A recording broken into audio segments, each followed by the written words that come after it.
नमस्ते दोस्तों, आपकी एकेडमी में आप सभी का स्वागत है। आशा करते हैं आप सभी स्वस्थ होंगे और यूजीसी नेट हिंदी दिसंबर 2024 की तैयारी में आप सभी पूरी तरह से जुड़ गए होंगे। जैसा कि आप सभी को पता है, UGC net Hindi unit 9 Hindi निबंध के अंतर्गत जो 11 निबंध लगे हुए हैं उनके ऊपर सीरीज लेके आए हैं और उस सीरीज में आज हम 6वें निबंध के ऊपर बात करेंगे। इसके पहले 5 निबंध के ऊपर लगातार हम बात कर चुके हैं। 6वां निबंध जो है वो आज है मेरे राम का मुकुट भीग रहा है, जिसके लेखक हैं विद्यानिवास मिश्र। हम आज इस निबंध के ऊपर संपूर्ण निबंध का पाठ करेंगे। इस निबंध से संबंधित जितने भी महत्वपूर्ण तथ्य हैं महत्वपूर्ण तथ्य करेंगे और साथ में तुरंत सब कुछ पढ़ने के बाद पिछले वर्ष पूछे गए जितने भी इस निबंध से संबंधित पीवाईक्यू हैं पीवाईक्यू भी तुरंत कर लेंगे। एक सबसे बड़ी बात ये बता दें कि इस सीरीज़ में या फिर मैं जब कोई भी रचना पढ़ाता हूँ तो उससे संबंधित 2 वीडियो आती हैं। पहले वीडियो में ये सारी चीज़ें और दूसरी वीडियो में मेरे ही द्वारा कुछ एमसीक्यू बनाए जाते हैं जो पीवाईक्यू के लेवल का ही होता है। वो एमसीक्यू इसलिए बनाया जाता है ताकि तुरंत आप कुछ समय के बाद एक बार आप पुनः प्रैक्टिस कर पाओ कि आपके कितने प्रश्न सही हो रहे हैं, आपकी तैयारी किस हद तक पहुँच पाई है। यदि आपको ये सारे पीडीएफ चाहिए तो पीडीएफ के लिए आप दिए गए डिस्क्रिप्शन में टेलीग्राम चैनल या फिर व्हाट्सएप ग्रुप को ज्वाइन कर सकते हैं। वहाँ से आपको सारे पीडीएफ मिल जाएंगे। साथ ही आपको ये सीरीज़ कैसी लग रही है, कितना लाभदायक है, कंटेंट कितना सही है और किस हद तक आपको लाभ पहुँचा सकता है, आप कमेंट बॉक्स में बता सकते हैं। यदि आपको कोई सुझाव देना है आगे के यूनिटों के लिए कि आगे के यूनिटों के लिए कंटेंट आपको कैसा चाहिए, तो आप वो भी कमेंट बॉक्स के माध्यम से बता सकते हैं। अगर उसका इम्प्लीमेंट करने लायक होगा तो मैं ज़रूर करूँगा। तो बिना देर किए चलते हैं आज के निबंध के ऊपर। सबसे पहले इस निबंध से संबंधित जितने भी महत्वपूर्ण तथ्य हैं महत्वपूर्ण तथ्य करेंगे। देखिए, मेरे राम का मुकुट भीग रहा है निबंध का प्रकाशन वर्ष 1974 है। इसके लेखक विद्यानिवास मिश्र का जन्म 1926 में हुआ और इनकी मृत्यु, इनका देहावसान 2005 में हुआ। मेरे राम का मुकुट भीग रहा है निबंध एक ललित निबंध है और जब यह निबंध ललित निबंध है तो आप यह जानिए कि विद्यानिवास मिश्र भी एक ललित निबंधकार हैं। अब ललित निबंधकार, जब आपके सामने ललित निबंध का जैसा शब्द आ रहा है तो आपके सामने सबसे पहला जो शब्द, सबसे पहले जो लेखक का नाम आना चाहिए, चेहरा आना चाहिए, वह है हजारी प्रसाद द्विवेदी। हजारी प्रसाद द्विवेदी से ही ललित निबंध की शुरुआत मानी जाती है। उनका निबंध हम पहले पढ़ के आए हैं, नाखून क्यों बढ़ते हैं।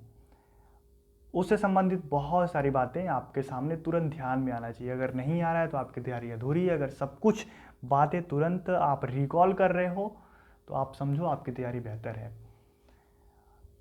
अगर इस निबंध के प्रतिपाद्य की बात करी जाए तो मेरे राम का मुकुट भीग रहा है नामक निबंध में मिश्र जी आधुनिक चिंताओं के बरक्स भारतीय लोक संस्कृति की व्याख्या करते हैं। इसमें 2 कैरेक्टर आते हैं। 2 कैरेक्टर के विषय में आप जान लीजिए यहीं पर। लेखक की मेहमान लड़की का नाम जो रहता है वो है कृष्णा और जो लड़के का नाम है वो उसका नाम है चिरंजीवी। कृष्णा और चिरंजीवी नामक 2 पात्र इसमें आते हैं, आप इसे नोट कर लीजिए। अगले स्लाइड में देखिए, इसमें जितनी भी महत्वपूर्ण पंक्तियाँ आई हुई हैं, महत्वपूर्ण पंक्तियाँ मतलब जो विशेष पंक्ति हैं, कहीं से उठाई गई हैं, उन पंक्तियों को मैं कलेक्ट किया हूँ, एक जगह संकलित किया हूँ, आप इसे नोट कर लीजिए और लगातार यहाँ से प्रश्न पूछे जाते हैं। तो इसमें सबसे पहले देखिए, मोरे राम के भीजे मुकुटवा लक्ष्मण के पटुकवा, मोरी सीता के भीजे सिनुरवा ते राम घर लौटही। इसमें पटुका जो है, पटुका एक शब्द है, आप इसमें देखिए। पटुका का मतलब दुपट्टा, अर्थात लक्ष्मण के पटुकवा अर्थात लक्ष्मण का दुपट्टा, जो अपने वो दुपट्टे से लोग ताल्लुकात ऐसा रखते हैं, उसका उस शब्द से समझते हैं कि वो केवल स्त्रियां जो लेके चलती हैं वही दुपट्टा होता है। ऐसा नहीं है। आप देखते होंगे, आप रामानंद सागर के द्वारा बनाए गए जो रामायण देखते हैं तो उसमें भगवान राम और लक्ष्मण जो अपने वक्ष के लगे हुए जिस कपड़े को, पीताम्बर को धारण करते हैं, उसी को पटुका कहा गया है। उसके बाद देखिए, लागति अवध भयावह भारी, मानव काल रात अधियारी। घोर जंतु सम पुर नर नारी, डर पहिए गई एक निहारी। घर मसान परिजन जनभूता, सुत हित मीत मनहु जमदूता। बाघन बिटप बेली कुमलाही, सरित सरोवर देखी न जाही। ये पंक्ति दे करके पूछ सकता है इस पंक्ति का संबंध निम्न में से किस निबंध से है। तो यदि आप इस समय पढ़ रहे हैं और इस समय कंठस्थ कर ले रहे हैं तो उस समय आपके लिए आसानी होगा इस प्रश्न का सही उत्तर देने में। अगला श्लोक है, श्लोक ये भवभूति का श्लोक है। पुरा यत्र स्तोत्र पुलिन मधुना तत्र सरिताम, विपर्यासम यातो घन विरल भाव छितरु आम। बहो कलाद दृष्टम हापरमेव मन्ये वनमिदम, निवेश शैलानाम तदिदमिति बुद्धि दृढ़यति। यानी आने वाली, इसके बाद इसमें देखिए ये भवभूति का एक श्लोक है, इसे आप नोट कर लीजिए, अपने शॉर्ट नोट्स में ऐड कर लीजिए। उसके बाद देखिए इस निबंध में आने वाली पीढ़ी पिछली पीढ़ी की ममता नहीं समझ पाती और पिछली पीढ़ी अपनी संतान के संभावित संकट की कल्पना मात्र से उद्विग्न हो जाती हैं। इस निबंध की बहुत ही महत्वपूर्ण उक्ति है और इस निबंध का सार है। इसमें दो पीढ़ियों के टकराहट की बात होती है इस पूरे निबंध में। वहीं विद्यानिवास मिश्र कह रहे हैं कि आने वाली जो पीढ़ी है वो पिछली पीढ़ी की ममता नहीं समझ पाती और पिछली पीढ़ी अपनी संतान के संभावित संकट की कल्पना मात्र से उद्विग्न हो जाती है, अर्थात परेशान हो जाती है। अगली स्लाइड में देखिए विद्यानिवास मिश्र से संबंधित कुछ महत्वपूर्ण उक्ति हैं, महत्वपूर्ण तथ्य हैं, इसे आप ध्यान में रखिए। विद्यानिवास मिश्र को सन 1999 में भारत सरकार ने साहित्य एवं शिक्षा के क्षेत्र में पद्म भूषण से सम्मानित किया। हिंदी की शब्द संपदा इनका प्रमुख शोध ग्रंथ है। क्या? हिंदी की शब्द संपदा नामक इनका एक प्रमुख शोध ग्रंथ है, इसे ध्यान में रखिए। यहाँ पर महत्वपूर्ण तथ्य जितने भी थे वो महत्वपूर्ण तथ्य खत्म होते हैं। अब इसके बाद हम पूरे निबंध को लाइन बाय लाइन पढ़ेंगे। यदि आपके पास निबंध का टेक्स्ट नहीं है तो आप मेरे से निबंध का टेक्स्ट पहले तुरंत ले लीजिए, अपने सामने टेक्स्ट रखिए, उसके बाद मेरे साथ पूरे टेक्स्ट को पढ़ते जाइए। और जिन भी पंक्तियों को मैं लाइन बाय लाइन बता रहा हूँ ये महत्वपूर्ण पंक्ति है, आप उसे अंडरलाइन करिए। आप वीडियो को पॉज दीजिए, अपने शॉर्ट नोट्स में ऐड करते जाइए, क्योंकि बाद में जब आप मल्टीपल टाइम रिवाइज करोगे, रिवीजन करोगे, उस समय आपको ये सारी चीज़ें बहुत ही लाभदायक साबित होगा। क्योंकि आप पूरे निबंध को बार बार नहीं पढ़ सकते, बार बार पढ़ने में समय ज़्यादा लगेगा। जब आप मल्टीपल टाइम रिवाइज करोगे ऐसे समय में आपके लिए शॉर्ट नोट्स की ज़रूरत होती है, और जितना शॉर्ट नोट्स होगा, मुकम्मल नोट्स होगा, आपकी तैयारी उतनी ही मुकम्मल होती चली जाएगी। तो देखिए इस निबंध को, मेरे राम का मुकुट भीग रहा है, विद्यानिवास मिश्र।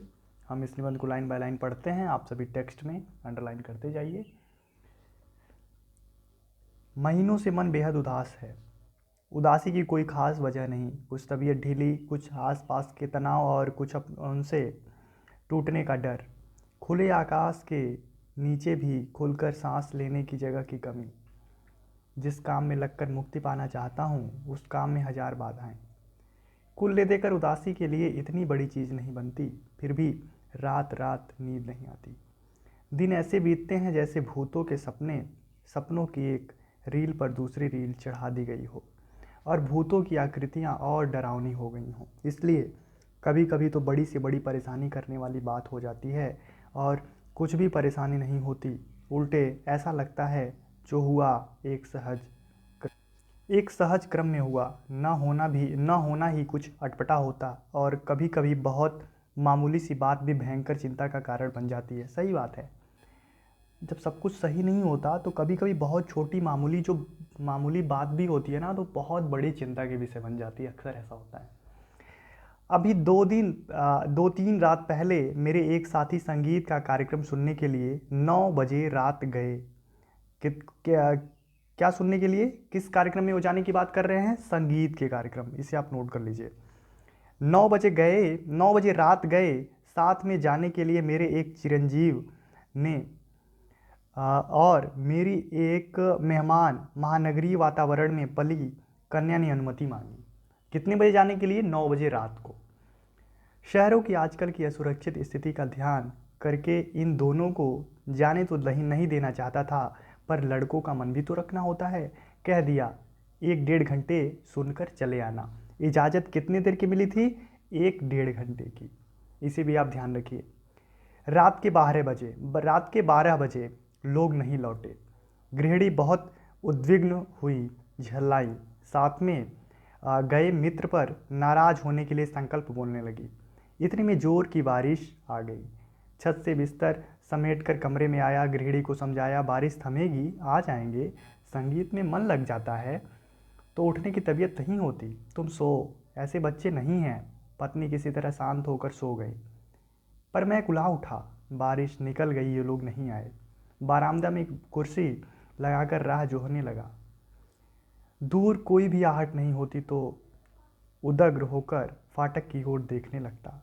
रह रहकर बिजली चमक जाती थी और सड़क दिख जाती थी। पर सामने की सड़क पर कोई रिक्शा नहीं, कोई चिरई का पूत नहीं। एकाएक कई दिनों से मन में उमड़ती घुमड़ती पंक्तियाँ गूंज गईं। यह पंक्ति वही है, मुख्य पंक्ति, जो इम्पोर्टेंट फैक्ट में मैं लेके आया था। आप देखिए, फिर वहीं पे यही बात हो रही है। मोरे राम के भीजे मुकुटवा, लक्ष्मण के पटुकवा, मुरी सीता के भीजे सिनुरवा, ते राम घर लौटहीं। इसमें देख लीजिए, यही बात है। पटुका का मतलब दुपट्टा है। उसके बाद देखिए, बचपन में दादी नानी जापे पर वह गीत गाती। मेरे घर से बाहर जाने पर, विदेश में रहने पर वे यही गीत विह्वल होकर गाती और लौटने पर कहती, मेरे लाल को कैसा वनवास मिला था। जब मुझे दादी नानी की इस आकुलता पर हंसी भी आती थी। गीत का स्वर बड़ा मीठा लगता, हाँ, तब उसका दर्द नहीं छूता। यही है, 2 पीढ़ी के टकराहट दिखाई जा रही है। तब उन्हें कुछ फर्क नहीं पड़ता था, बल्कि वो गुस्सा भी होते थे। देखिए, सीधे तौर पे कैरेक्टर क्या कह रहा है कि तब मुझे गुस्सा आता था, लेकिन आज वो सारी बातें मेरे स्मरण में आ रही हैं जब मैं उन सभी चीज़ों को झेल रहा हूँ। पर इस प्रतीक्षा में एकाएक उसका दर्द उस ढलती रात में उभर आया और सोचने लगा, आने वाली पीढ़ी पिछली पीढ़ी की ममता की पीड़ा नहीं समझ पाती और पिछली पीढ़ी अपनी संतान के संभावित संकट की कल्पना मात्र से उद्विग्न हो जाती है। मन में एक प्रतीति ही नहीं होती कि अब संतान समर्थ है, बड़ा से बड़ा संकट झेल लेगी। बार बार मन को समझाने की कोशिश करता। लड़की दिल्ली विश्वविद्यालय के एक कॉलेज में पढ़ाती है। लड़की जो है वो दिल्ली विश्वविद्यालय के एक कॉलेज में पढ़ाती है, लेकिन उसके बाद भी उसके जो पिता हैं वो उसको लेकर के कितनी चिंतित दिख रहे हैं। लड़का संकट बोध की कविता लिखता है। संकट बोध की कविता लिखता है वो लड़का, और किस तरीके से उसे संकट में होने की कल्पना करी जा रही है। पर लड़की का ख्याल आते ही दुश्चिंता होती। गली में जाने कैसे तत्व रहते हैं, लौटते समय कहीं कुछ हो न गया हो, और अपने भीतर अनायास अपराधी होने का भाव जाग जाता। मुझे रोकना चाहिए था या कोई व्यवस्था करनी चाहिए थी। पराई लड़की, और लड़की तो हर एक पराई होती है, धोबी की मुट्ठी की तरह। घाट पर खुले आकाश में कितने दिन फहराएगी, अंत में उसे गृहिणी बनने जाना ही है। घर आई, कहीं कुछ हो न जाए। मन फिर घूम गया कौशल्या की ओर, लाखों करोड़ों कौशल्याओं की ओर, और लाखों करोड़ों कौशल्याओं के द्वारा मुखरित एक अनाम अरूप कौशल्या की ओर। इन सबके राम वन में निर्वासित हैं। पर क्या बात है कि मुकुट अभी भी उनके माथे पर बंधा है और उसी से भीगने की इतनी चिंता है। क्या बात है कि आज भी काशी की रामलीला आरंभ होने से पूर्व एक निश्चित मुहूर्त में मुकुट की ही पूजा सबसे पहले की जाती है। क्या बात है कि तुलसीदास ने कानन को सत अवध समाना कहा और चित्रकूट में ही पहुंचने पर उन्हें कल की कुटिल कुचाल दिख पड़ी। क्या बात है कि आज भी वनवासी धनुर्धर राम की ही लोकमानस के राजा राम बने हुए हैं। कहीं ना कहीं इन सबके बीच एक संगति होनी चाहिए। अभिषेक की बात चली, मन में अभिषेक हो गया और मन में राम के साथ राम का मुकुट प्रतिष्ठित हो गया। मन में प्रतिष्ठित हुआ, इसलिए राम ने राजकीय वेश में उतारा, राजकीय रथ से उतरे, राजकीय भोग का परिहार किया, पर मुकुट तो लोगों के मन में था, कौशल्या के मात्र स्नेह में था, वह कैसे उतरता। वह मस्तक पर विराजमान रहा और राम भीगे तो भीगे, मुकुट न भीगने पाए। इसकी चिंता बनी रही। राजा राम के साथ उनके अंगरक्षक लक्ष्मण का कमरबंद दुपट्टा भी, प्रहरी की जागरूकता का उपलक्षण जो होता है, वो दुपट्टा भी न भीगने पाए और अखंड सौभाग्यशाली सीता की सिंदूर मांग का सिंदूर न भीगने पाए। सीता भले ही भीग जाएं, राम तो वन से लौट आए, सीता को लक्ष्मण फिर निर्वासित कर आए, पर लोकमानस में राम की वन यात्रा अभी नहीं रुकी। मुकुट, दुपट्टे और सिंदूर के भीगने की आशंका अभी भी साल रही है। कितनी अयोध्याएं बसीं उजड़ी, पर निर्वासित राम की असली राजधानी जंगल का रास्ता अपने कांटों, कुसों, कंकड़ों, पत्थरों की वैसी ही ताज़ा चुभन लिए हुए बरकरार है, क्योंकि जिनका आसरा साधारण गंवार आदमी भी लगा सकता है, वे राम तो सदा निर्वासित ही रहेंगे और उनके राजपाट को संभालने वाले भरत अयोध्या के समीप रहते हुए उनसे भी अधिक निर्वासित रहेंगे। निर्वासित ही नहीं बल्कि एक काल कोठरी में बंद जिलावतनी की तरह दिन बिताएंगे। सोचते सोचते लगा कि इस देश की ही नहीं, पूरे विश्व की एक कौशल्या है, मतलब पूरे विश्व की एक कौशल्या है जो हर बारिश में बिसुर रही है। मोरे राम के भीजे मुकुटवा, मोरे राम का मुकुट भीग रहा है। मेरी संतान ऐश्वर्य की अधिकारिणी संतान वन में घूम रही है, उसका मुकुट, उसका ऐश्वर्य भीग रहा है। मेरे राम कब घर लौटेंगे। मेरे राम के सेवक का दुपट्टा भीग रहा है, पहरुए का कमरबंद भीग रहा है, उसका जागरण भीग रहा है। मेरे राम की सहचरणी सीता का सिंदूर भीग रहा है, उसका अखंड सौभाग्य भीग रहा है। मैं कैसे धीरज धरूं। मनुष्य की इस सनातन नीयत से एकदम आतंकित हो उठा। ऐश्वर्य और निर्वासन दोनों साथ साथ चलते हैं। जिसे ऐश्वर्य सौंपा जाने को है, उसको निर्वासन पहले से बदा है। जिन लोगों के बीच रहता हूँ, वे सभी मंगल नाना के नाती हैं, वे सभी मंगल नाना के नाती हैं। वे मुद मंगल, किसकी बात करते हैं, वे मुद मंगल में ही रहना चाहते हैं। मेरे जैसे आदमी को वे निराशावादी समझकर बिरादरी से बाहर ही रखते हैं। डर लगता है कि कहीं उड़कर उन्हें भी दुख न लग जाए, पर मैं अशेष मंगलाकांक्षाओं के पीछे से झांकती हुई दुर्मिनार शंकाकुल आंखों में झांकता हूँ तो मंगल का सारा उत्साह फीका पड़ जाता है और बंदरवार न दिखकर बटोरी हुई रस्सी की शक्ल में कुंडली मारे नागिन दिखती है। मंगल घट औधाई हुई अधफूटी गगरी दिखता है। उत्सव की रोशनी का तामझाम धुओं की गांठों का अंबार दिखता है और मंगल वाद्य ढेरा उखाड़ने वाले अंतिम कारबदार की उसास में बजकर एक बार की बंद हो जाता है। लागत अवध भयावह भारी पंक्ति है। मानव काल रात अधियारी, घोर जंतु सम पुर नर नारी, डरपहि एक निहारी। घर समान परिजन जनभूता, सुत हित मीत मनोह जमदूता। पागन बिटप बेल कुमलाही, सरित सरोवर देख न जाहि। कैसे मंगल में प्रभात की कल्पना थी और कैसी अंधेरी काल रात आ गई है। एक दूसरे को देखने से डर लगता है। घर मसान हो गया है। पहले ही लोग भूत प्रेत बन गए हैं। पेड़ सूख गए हैं, लताएं कुम्हला गई हैं। नदियों और सरोवरों को देखना भी दुस्सह हो गया है, केवल इसलिए कि जिसका ऐश्वर्य से अभिषेक हो रहा था वह निर्वासित हो गया है। उत्कर्ष की ओर उन्मुख समष्टि का चैतन्य अपने ही घर से बाहर कर दिया गया। उत्कर्ष मतलब अभिषेक, मतलब जिसका अभिषेक हो रहा था, मतलब अगले दिन वो राजा बनने वाले थे। ठीक एक दिन पहले सूचना उन्हें मिलती है कि कल आपको वनवास जाना है। तो ये इस कंट्राडिक्टरी को कैसे समाज माने कि अभी जस्ट कुछ और होने वाला था और जस्ट उसके अपोजिट कैसे हो सकता है। उत्कर्ष की मनुष्य की ऊर्ध्वोन्मुख चेतना की यही कीमत सनातन काल से अदा की जाती रही है। इसलिए जब कीमत अदा कर ही दी गई तो उत्कर्ष कम से कम सुरक्षित रहे, यह चिंता स्वाभाविक हो जाती है। राम भीगे तो भीगे, राम के उत्कर्ष की कल्पना न भीगे।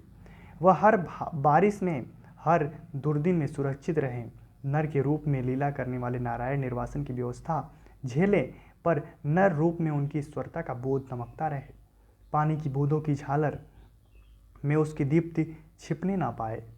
उस नारायण की सुख सेज बने अनंत के अवतार लक्ष्मण भले ही भीगते रहें, उनका दुपट्टा, उनका अहर्निश जागर न भीगे।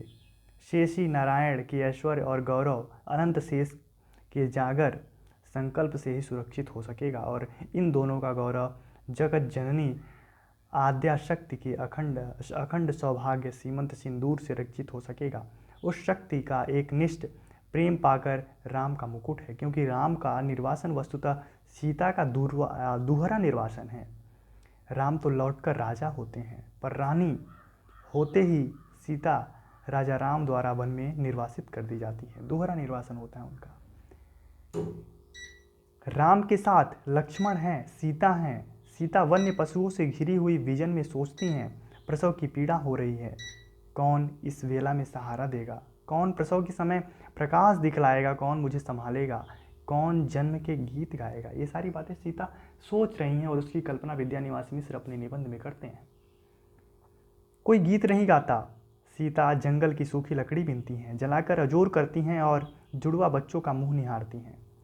दूध की तरह अपमान की ज्वाला में चित्त कूद पड़ने के लिए उफनता है, और बच्चों की प्यारी और मासूम सूरत देखते ही उस पर पानी के छींटे पड़ जाते हैं।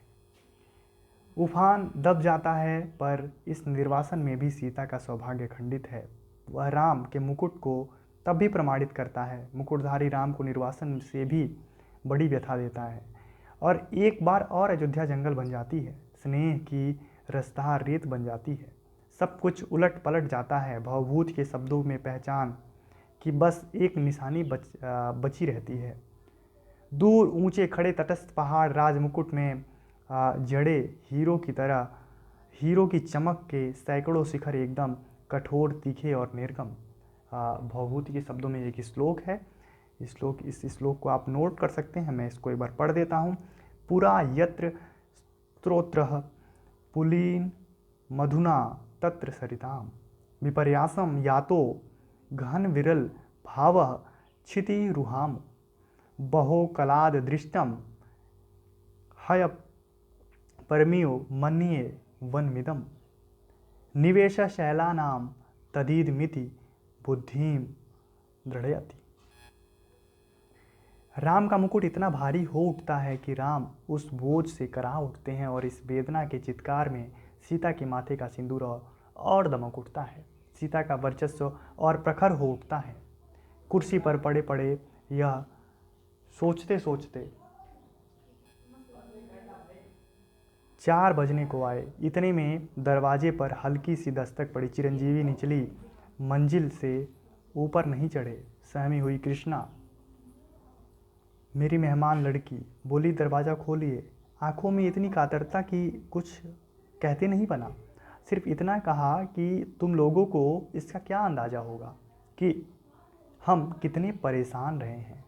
भोजन दूध धरा रह गया, किसी ने भी छुआ नहीं। मुंह ढांपकर सोने का बहाना शुरू हुआ। मैं भी स्वस्थ की सांस लेकर बिस्तर पर पड़ा, पर अर्धचेतन अवस्था में फिर जहाँ खोया हुआ था वहीं लौट गया। अपने लड़के घर लौट आए, बारिश से नहीं संगीत से भीग कर। मेरी दादी नानी के गीतों की राम, लखन और सीता अभी भी बन बन भीग रहे हैं। तेज बारिश में पेड़ की छाया और दुखद हो जाती है। पेड़ की हर पत्ती से टप टप बूंदें पड़ने लगती है। तने के पर टिके तो उसकी हर नस नस से आप्लावित होकर बारिश पीठ गलाने लगती है। जाने कब से मेरे राम भीग रहे हैं, और बादल है कि मूसलाधार धरकाए चले जा रहे हैं। इतने में मन में एक चोर धीरे से फुसफुसाता है राम तुम्हारे कब से हुए? तुम किसकी बुनाहट पहचान में नहीं आती, जिसकी बुनाहट पहचान में नहीं आती, जिसके व्यक्तित्व के ताने बाने तार तार होकर अलग हो गए हैं। तुम्हारे कहे जाने वाले कोई भी हो सकते हैं कि वह तुम कह रहे हो मेरे राम। और चोर की बात सच लगती है। मन कितना बटा हुआ है, मनचाही और अनचाही दोनों तरह की हजार चीज़ों में। दूसरे कुछ पतियाए भी, पर अपने ही भीतर प्रतीति नहीं होती कि मैं किसी का हूँ या कोई मेरा है। पर दूसरी ओर यह भी सोचता हूँ कि क्या बार बार विचित्र से अपनेपन में अकारण चिंता किसी के लिए होती है? वह चिंता क्या पराये के लिए होती है? वह क्या कुछ भी अपना नहीं है? फिर इस अपनेपन में ही क्या राम अपनेपन के लिए हाथ नहीं बढ़ाते आए हैं? क्या न कुछ होना है, क्या न कुछ होना है और न कुछ बनाना ही अपनाने की उनकी बढ़ी हुई शर्त नहीं है? तार टूट जाता है, मेरे राम का मुकुट भीग रहा है, यह भीतर से कहाँ पाऊँ? अपनी उदासी से ऐसा चिपकाव, अपने सकरे से दर्द से ऐसा रिश्ता, राम को अपना कहने के लिए केवल उनके लिए भरा हुआ हृदय कहाँ पाऊँ? मैं शब्दों के घने जंगलों में हिरा गया हूँ। जानता हूँ इन्हीं जंगलों के आसपास किसी टेकड़ी पर राम की पड़कुटी है, पर इन उलझाने वाले शब्दों के अलावा मेरे पास कोई राह नहीं। शायद सामने उपस्थित अपने ही मनोराज के युवराज, अपने बचे खुचे स्नेह के पात्र, अपने भविष्य के संकट की चिंता में राम के निर्वासन का जो ध्यान आ जाता है, उनसे भी अधिक एक बिजली से जगमगाते शहर में एक पढ़ी लिखी चंद दिनों की मेहमान लड़की के एक रात कुछ देर के लौटने का कारण चिंता हो जाती है। उसमें सीता का ख्याल आ जाता है। वह राम के मुकुट या सीता के सिंदूर के भीगने की आशंका से जोड़े न जोड़े आज की दरिद्र अर्थहीन उदासी को कुछ ऐसा अर्थ नहीं दे देता जिससे जिंदगी ऊप से कुछ उबर सके। और इतने में पूरब से हल्की उजास आती है और शहर के इस शोर भरे बियाबान में चक्की के स्वर के साथ चढ़ती उतरती जंतसार गीती हल्की सी सिहरन पैदा कर जाती है। मोरे राम के भेजे मुकुटवा और अमचूर की तरह विश्वविद्यालयी जीवन की नीरसता में सूखा मन कुछ जरूर ऊपरी सतह पर ही सही भीगता नहीं तो कुछ नम तो हो ही जाता है। और महीनों की उमड़ी घुमड़ी उदासी बरसने को आ जाती है। बरस न पाए यह अलग बात है, कुछ भीतर भाव हो तब न बरसे, पर बरसने का यह भाव जिस ओर से आ रहा है उधर राह होनी चाहिए। इतनी असंख्य कौशल्याओं के कंठ में बसी हुई जो एक अरूप ध्वनिमय कौशल्या हैं, अपनी सृष्टि के संकट में उसके सतत उत्कर्ष के लिए आकुल, उस कौशल्या की ओर, उस मानवीय संवेदना की ओर ही कहीं राह है। घास के नीचे दबी हुई, पर उस घास की महिमा अपरंपार है। उसे तो आज वन्य पशुओं का राजकीय संरक्षित क्षेत्र बनाया जा रहा है। नीचे ढकी हुई राह तो सैलानियों के घूमने के लिए, वन्य पशुओं के प्रदर्शन के लिए, फोटो खींचने वालों की चमकती छवि यात्राओं के लिए बहुत ही रमणीय स्थली बनाई जा रही है।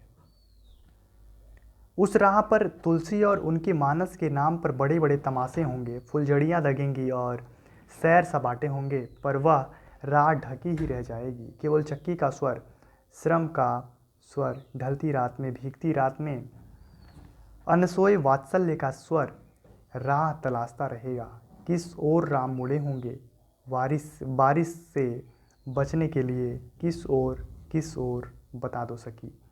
निबंध यहीं ख़त्म होता है। निबंध का पाठ हम कर चुके हैं। अब निबंध से संबंधित जितने भी PYQ हैं हम उन सभी PYQ को करेंगे। ये गलती से एक पेज आ गया है कुबेरनाथ राय का। इस निबंध के सभी PYQ को देखते हैं और इसमें PYQ को देखते समय आप देख लीजिए, सारे मैं एविडेंस के साथ लेके आता हूँ PYQ। पहला प्रश्न जो है वो देखिए, UGC नेट हिंदी जून 2023 शिफ्ट 2 में पूछा गया था। आप जा कर के पेपर उठाइए, पेपर डाउनलोड करिए और उसमें देखिए प्रश्न आया होगा। यह प्रश्न है, मेरे राम का मुकुट भीग रहा है, निबंध में पंक्तियों के सही अनुक्रम पर विचार कीजिए। यानी निबंध में जो पंक्तियाँ आई हैं उनको सही से क्रम में लगाना है। और मैं बता दूं, ये प्रश्न एनटीए जब से एग्ज़ाम करा रहा है उसके लिए पसंदीदा प्रश्नों में से एक है कि निबंध नाटक, उपन्यास, कहानी के बीच की पंक्तियों को देता है और वो कहता है कि इसे सीरीज़ में लगाइए। इसके एक एक पंक्ति को पढ़ते हैं, आप सीरीज़ में लगाइए। अभी हम तुरंत निबंध को पढ़ के आए हैं, तो इसका उत्तर आप दीजिए। अगर कमेंट बॉक्स में आप देते रहिए, अगर उसके बाद में लास्ट में इसका उत्तर भी बताऊंगा। सबसे पहली पंक्ति है, बचपन में दादी जाने पर वह गीत गाती, मेरे घर से बाहर जाने पर, विदेश में रहने पर वे यही गीत विफल होकर गाती। कौन सा गीत है वो? आपके ध्यान में तुरंत आ जाना चाहिए। मोरे राम का भीगे मुकुटवा और लक्ष्मण के पटुकवा, ते राम घर लौटहीं। अभी 2-3 रात पहले मेरे एक साथी संगीत कार्यक्रम सुनने के लिए 9 बजे रात गए। साथ में जाने के लिए मेरे एक चिरंजीव ने और मेरी एक और मेहमान, महानगरी वातावरण में पली कन्या ने अनुमति मांगी। सी, और इतने में पूरब से हल्की उजास आती है और शहर के इस शोर भरे बियाबान में चक्की के स्वर के साथ चढ़ती उतरती जात सार गीत हल्की सी सिहरन पैदा कर जाती है। चौथा है डी, कैसे मंगलमय प्रभात की कल्पना थी और कैसी कालरात्रि आ गई है, एक दूसरे को देखने से डर लगता है। पहले ही पेज में जो पंक्ति आई थी वो है दूसरे नंबर की पंक्ति। आप उसमें देखिए, 9 बजने की बात है। मैं पहले ही पंक्ति में पेज में करवाया था, इसको दिखा देता हूँ मैं आपको तुरंत। एक सेकेंड, देखिए पहला ही पेज है ना, यहाँ पर देखिए,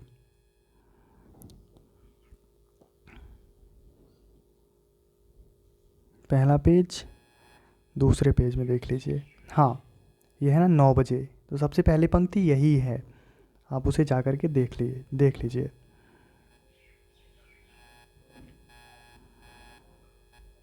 यानी बी नंबर जो है वो सबसे पहले आएगा, बी। तो इससे 2 पंक्तियाँ एलिमिनेट हो गई, 2 ऑप्शन। बी के बाद कौन सा आएगा आप बताइए। सबसे लास्ट की जो पंक्ति है वो सी है, सबसे लास्ट में आता है वो। तो बी और सी यानी ऑप्शन नंबर सी इसका सही उत्तर है। आप यहाँ से देख सकते हैं। एलिमिनेशन मेथड जरूर लगाइए ऐसे प्रश्नों के लिए। इसका सही उत्तर ऑप्शन सी, BADC। अगले प्रश्न की तरफ चलते हैं। अगला प्रश्न है प्रश्न संख्या 2, मेरे राम का मुकुट भीग रहा है निबंध में मेहमान रात्रि में किस कार्यक्रम में गए थे? साहित्यिक कार्यक्रम में, संगीत के कार्यक्रम में, तीसरा नाटक के कार्यक्रम में और चौथा पारिवारिक कार्यक्रम में। इस प्रश्न का उत्तर आप कमेंट बॉक्स में दे सकते हैं। अपने सामने एक नोटबुक रखिए, उसमें आप सभी उत्तर को लिखते जाइए और लास्ट में आप खुद से खुद का मूल्यांकन करिए कि कितने प्रश्नों में आपके कितने प्रश्न सही हो रहे हैं, क्योंकि स्वयं से स्वयं का मूल्यांकन जो होता है वो आपको एक बेहतर मार्ग प्रशस्त करता है। इस प्रश्न का सही उत्तर है ऑप्शन टी, दूसरा। वो संगीत के कार्यक्रम में जाते हैं। अगर ये सारे प्रश्न आपके सही नहीं हो रहे हैं तो आप जाइए दोबारा से पूरे निबंध के टेक्स्ट को मेरे साथ पढ़िए, किसी के साथ पढ़ लीजिए या फिर खुद से ही कंठस्थ कर लीजिए एक बार पूरे निबंध को लाइन बाय लाइन। अगला प्रश्न है प्रश्न संख्या 3, मेरे राम का मुकुट भीग रहा है में आई पंक्तियों का सही अनुक्रम है। अब देखिए, मानव काल रात अधियारी, घोर जंतु समपुर नर नारी, लागत अवध भयावह बहारी, डरपहि एकहि एक निहारी, घर मसान परिजन जनुभूता। ये महत्वपूर्ण पंक्ति में मैं करवाया था। ये एक पंक्ति है, उक्ति है, श्लोक टाइप की उक्ति है। तो मानव काल रात अधियारी यह पहली ही पंक्ति है, यानी तीसरा और चौथा एलिमिनेट हो गया। तो उसके बाद देखिए, लागत अवध भयावह भारी, ए के बाद सी यानी ऑप्शन नंबर दूसरा इसका सही है। आप यहाँ से देख लीजिए। इस प्रश्न को एक बार आप चेक कर लीजिएगा। यदि मैं अगर गलत उत्तर बता रहा हूँ तो आप कमेंट बॉक्स में बता सकते हैं, और इसे अगर रीचेक करना है तो अभी तुरंत रीचेक कर लेते हैं यहाँ से जाके। देखिए, मानव काल रात अधियारी, घोर जंतु संपूर्ण नर नारी। देखिए, घोर जंतु संपूर्ण नर नारी। तो इसको एक बार देख लेते हैं। यहाँ पर थोड़ा सा इसमें संशय की स्थिति थी, इसलिए मैंने इसको रीचेक कर लिया। तो इसमें आप देख लीजिए, ऑप्शन नंबर दूसरा इसका सही ऑप्शन नहीं होगा, पहला ही सही होगा, क्योंकि ए के बाद बी ही दूसरे नंबर पर आएगा। आप इसको चल करके आप देख सकते हैं, ए के बाद बी, यानी पहला ही ऑप्शन सही होगा। इसमें देखिए, मानव काल रात अधियारी, घोर जंतु संपूर्ण नर नारी, ए बी, उसके बाद सी डी ई, सब क्रम से है। अगले प्रश्न को हम देखते हैं। विद्यानिवास मिश्र के निबंध मेरे राम का मुकुट भीग रहा है का प्रकाशन वर्ष क्या है? यह प्रश्न आपके लिए होमवर्क है, और इस निबंध को पढ़ाते समय कम से कम मैं 10 बार तो रिपीट किया ही हूँगा कि मेरे राम का मुकुट भीग रहा है, निबंध का प्रकाशन वर्ष क्या है। इस प्रश्न का उत्तर आप कमेंट बॉक्स में दीजिए, और आपको ये सीरीज़ कैसी लग रही है आप कमेंट बॉक्स में मुझे बता सकते हैं। साथ ही अगर ये पूरी सीरीज़ आपको पसंद आ रही है तो इस वीडियो को आप लाइक कर सकते हैं। मैं बार बार ये नहीं कहता हूँ कि आप लाइक करो, सब्सक्राइब करो, शेयर करो, कोई ज़रूरत नहीं है। जिसको कंटेंट पसंद आएगा वो अपने आप से आता रहेगा, तो इसकी कोई बहुत ज़्यादा ज़रूरत नहीं है। लेकिन हाँ, ये आपकी नैतिक जिम्मेदारी बन जाती है कि अगर किसी के सोर्स को आप यूज कर रहे हो, रिसोर्स को यूज कर रहे हो, तो कम से कम आपकी ये नैतिक जिम्मेदारी बनती है कि उसको फीडबैक तो दे ही देना चाहिए। वो फीडबैक पॉजिटिव भी फीडबैक हो सकता है, नेगेटिव भी फीडबैक हो सकता है, या फिर कुछ सुझाव भी हो सकता है। तो निसंदेह अगर आप साहित्य के विद्यार्थी हैं, आप नेट जेआरएफ की तैयारी कर रहे हैं, तो निसंदेह आप एक आलोचक भी हैं, तो आप एक आलोचना करते हुए एक फीडबैक दीजिए। उस फीडबैक से मुझे बहुत कुछ अनुमान लगता है। तो धन्यवाद। यह सीरीज का जो आज का निबंध 6वां निबंध था, मेरे राम का मुकुट भीग रहा है, उस निबंध को हम लाइन बाय लाइन पार्ट कर लिए उस निबंध का। साथ में उस निबंध से संबंधित PYQ हमने कर लिया, उसके साथ साथ इम्पॉर्टेंट जितने भी फैक्ट थे उसको भी कर लिए। अगले वीडियो में हम MCQ करेंगे इसी निबंध का। उसके बाद हम 7वें निबंध की तरफ चलेंगे। 4 निबंध और बचे हुए हैं निबंध यूनिट 9 के अंतर्गत। उसके बाद हम यूनिट 5 और यूनिट 8 दोनों एक साथ स्टार्ट करेंगे सुबह शाम। मतलब पहले यूनिट 5 की वीडियो सुबह 10 बजे के पहले आ जाएगी, और दूसरी वीडियो 4 से 6 की वीडियो बीच में आ जाएगी, और साथ में 9 बजे रात को PYQ सीरीज मैं लेके आ रहा हूँ। तो डेली 3 क्लास आपको मिलेंगी 12 तारीख के बाद से। तो धन्यवाद। तब तक के लिए आप देखते रहिए आपकी एकेडमी। और मैं बता दूं कि आपकी academy UGC net Hindi subject के लिए दिसंबर में एक अच्छा रिज़ल्ट देने वाला है, और हम प्रयास कर रहे हैं कि पेपर फर्स्ट के लिए भी कोई फैकल्टी मिल जाए जो मेरी ही तरह इस तरह से आपकी तैयारी बेहतर करा सके। क्योंकि पेपर फर्स्ट के बिना मुझे नहीं लगता कि UGC नेट में कुछ होने वाला है। तो आप पेपर सेकंड की तैयारी जिस तरीके से कर रहे हैं उसी तरीके से पेपर फर्स्ट की भी तैयारी करते रहिए, और आराम से पढ़ते रहिए, ध्यान से पढ़ते रहिए। शुभकामनाएं। धन्यवाद।